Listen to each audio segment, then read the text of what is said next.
प्रिय मित्रों नमस्कार। आप सभी लोगों का हार्दिक स्वागत है। और आज यूपी बोर्ड कक्षा 10 विषय हिंदी में पद्यांश के अंतर्गत आज आप लोगों को गोस्वामी तुलसीदास जी द्वारा विरचित पाठ वन पथ पर पढ़ाया जाएगा। कौन सा पाठ है? वन पथ पर। आइए पहले हम लोग पाठ का नाम जानते हैं। वन पथ पर जो है, वन का मतलब क्या होता है? जंगल। पथ मतलब रास्ता। जंगल के रास्ते, जंगल मतलब वन, वन के मार्ग पर।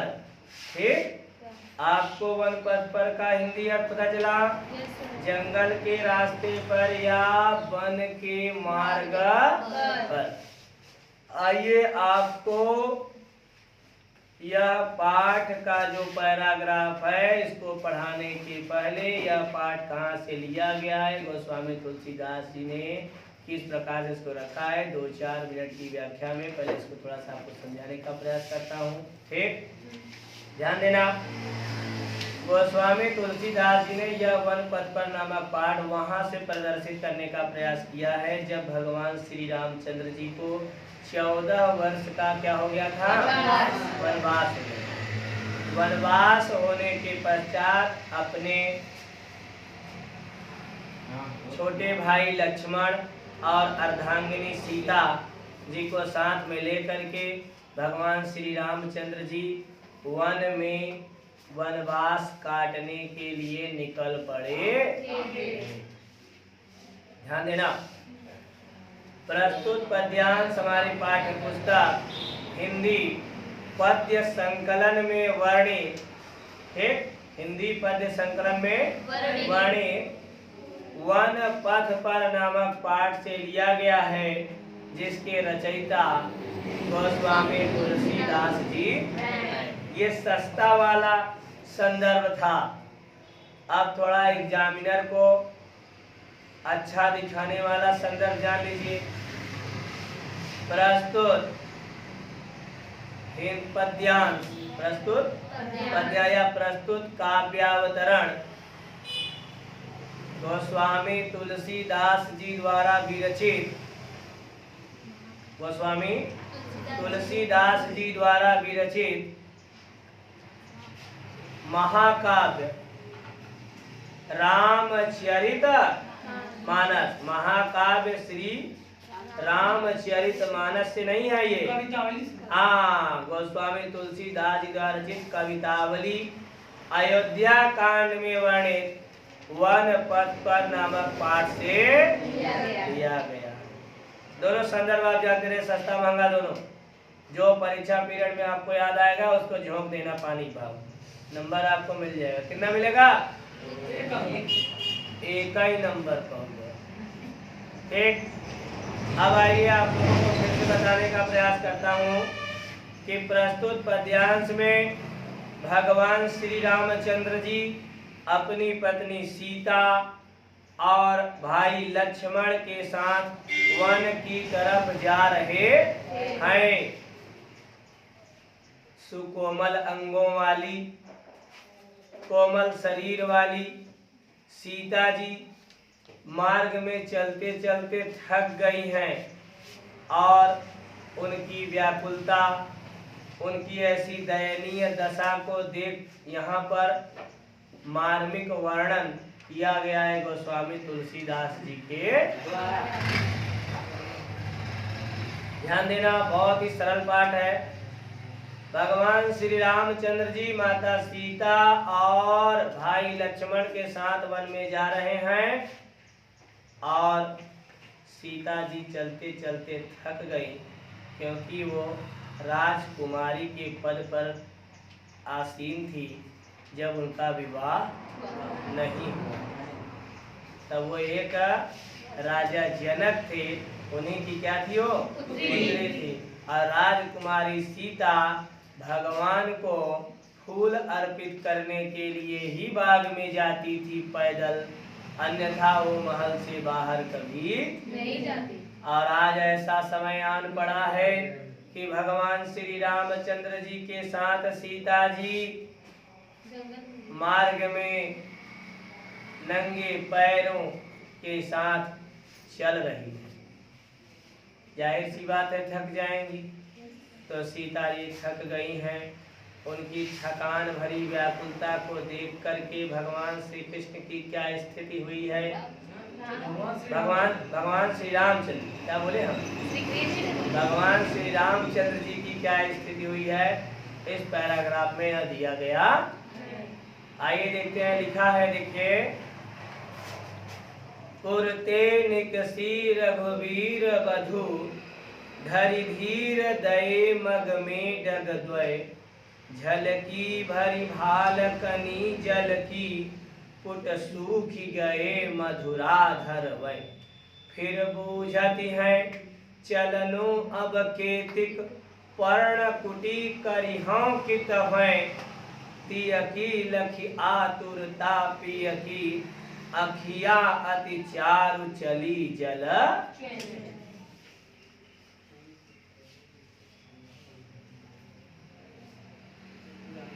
यह देखिए पैराग्राफ था, इसी को आज हमें पढ़ाना है और आप लोगों को अच्छे से इसको पढ़ना है। तो देखिए लिखा है, गोस्वामी तुलसीदास जी कहते हैं कि भगवान श्री रामचंद्र जी छोटे भाई लक्ष्मण तथा अपनी सुकोमल अंगों वाली प्रियतमा पत्नी सीता जी के साथ अपने महल से वनवास काटने के लिए कुछ दूरी पर चले ही थे। दशरथ जी की आज्ञा थी ना कि 14 साल का उन्हें क्या मिला है, उसी वनवास को काटने के लिए वे भगवान श्री रामचंद्र जी अपनी पत्नी सीता और छोटे भाई लक्ष्मण के साथ महल से निकल करके थोड़ी दूर चले ही थे। ध्यान देना,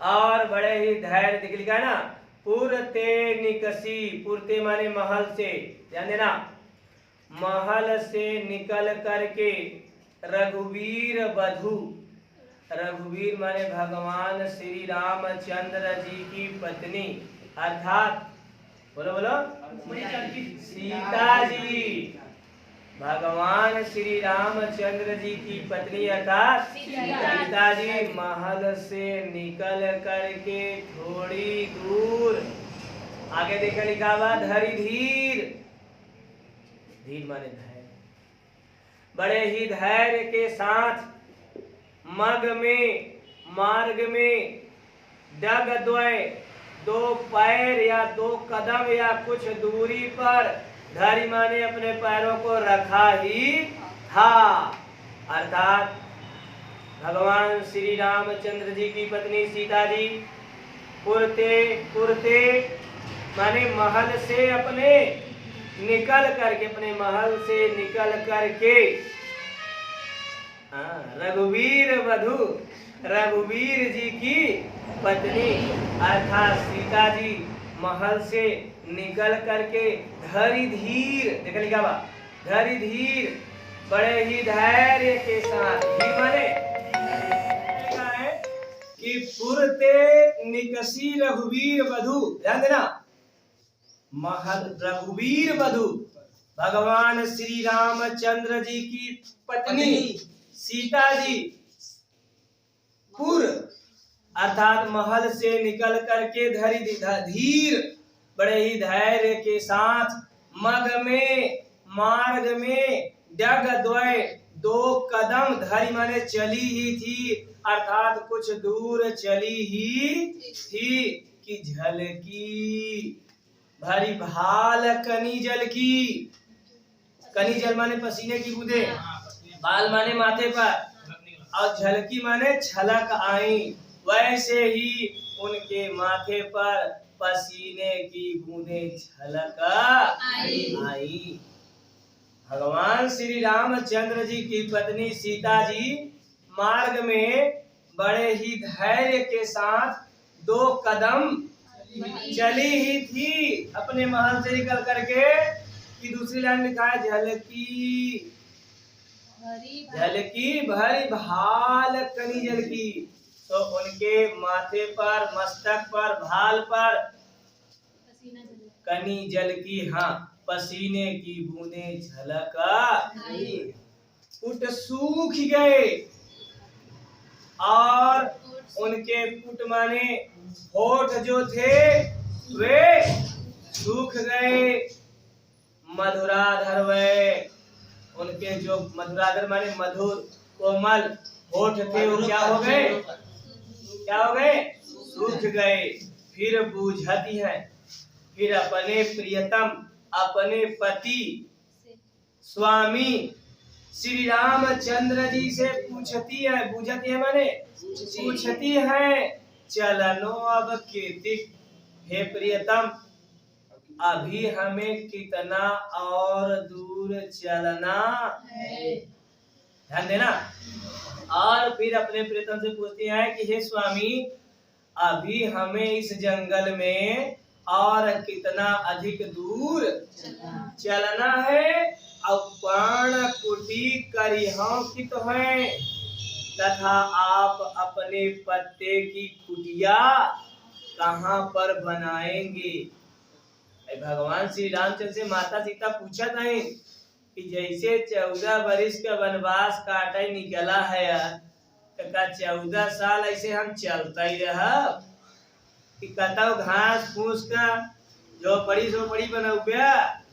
तो वह देखा थोड़ा सा अच्छे लहजे में पूछत है कि फिर बूझती है। फिर अपने प्रियतम भगवान श्री रामचंद्र जी से पूछती है कि हे स्वामी चलनो अब कीर्तिक, अभी हमें और कितना अधिक दूर चलना है? तथा आप अपने पत्ते की कुटिया कहाँ बनाएंगे? याद रख जाए, इतना ही माता पूछे रहे भगवान से, इतना ही माता पूछे रहे कि हे स्वामी जंगले में चलत चलत थक गई है, अब हमसे चलात नहीं बा, जलात नहीं बा, पसीना चुहे लगा बा, और प्यास लग गई बा, इकुल नहीं कहीं। और डायरेक्ट कहें कि हे स्वामी अभी हमें, तीसरी लाइन, अभी हमें कितना और अधिक चलना होगा और आप अपने पत्ते की कुटिया कहाँ बनाएंगे? भगवान है और समझे सीता जी का बात। और का देखा कर रहे हैं, तिय की लखी आतुरता पिय की मिला। तिय माने होए पत्नी, तिय माने पत्नी, अपने पति की अपने पत्नी की लखी माने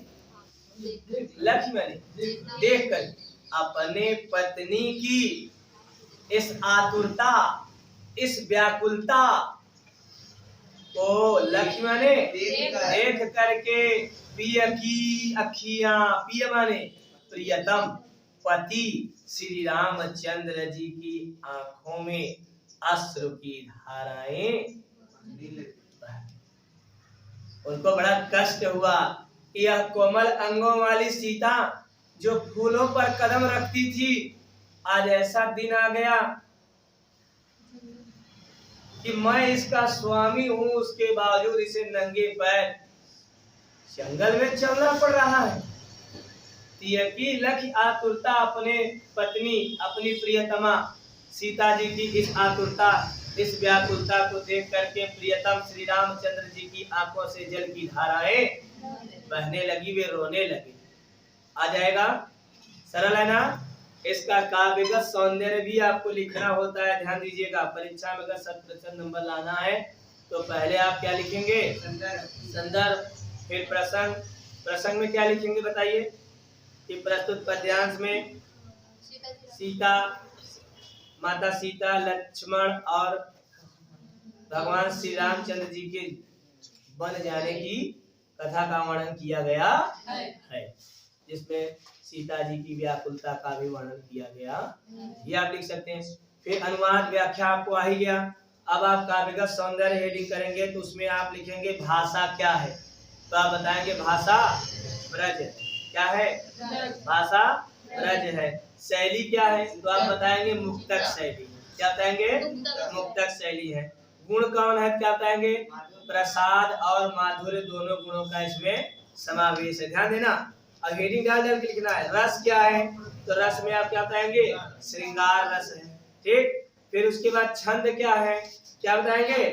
सवैया, क्या बताएंगे?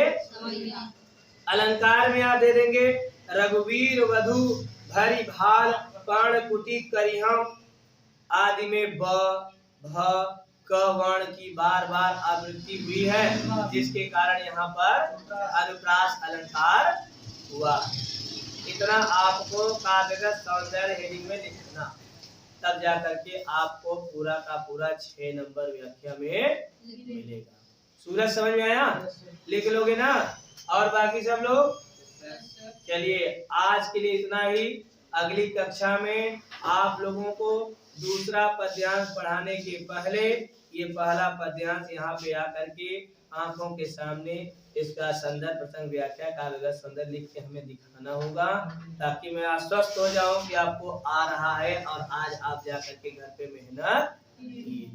ठीक है, आप लोग भी जितने लोग देख रहे हैं घर पे जा करके, घर पे तो गए ही हैं, घर पे रह करके इसको अच्छे से पढ़िए और बिना देखे लिखने का प्रयास कीजिए। अगर आपको हमसे चेक भी करवाना है तो दिए गए व्हाट्सएप नंबर पे आप भेज देंगे, हम आपको चेक करके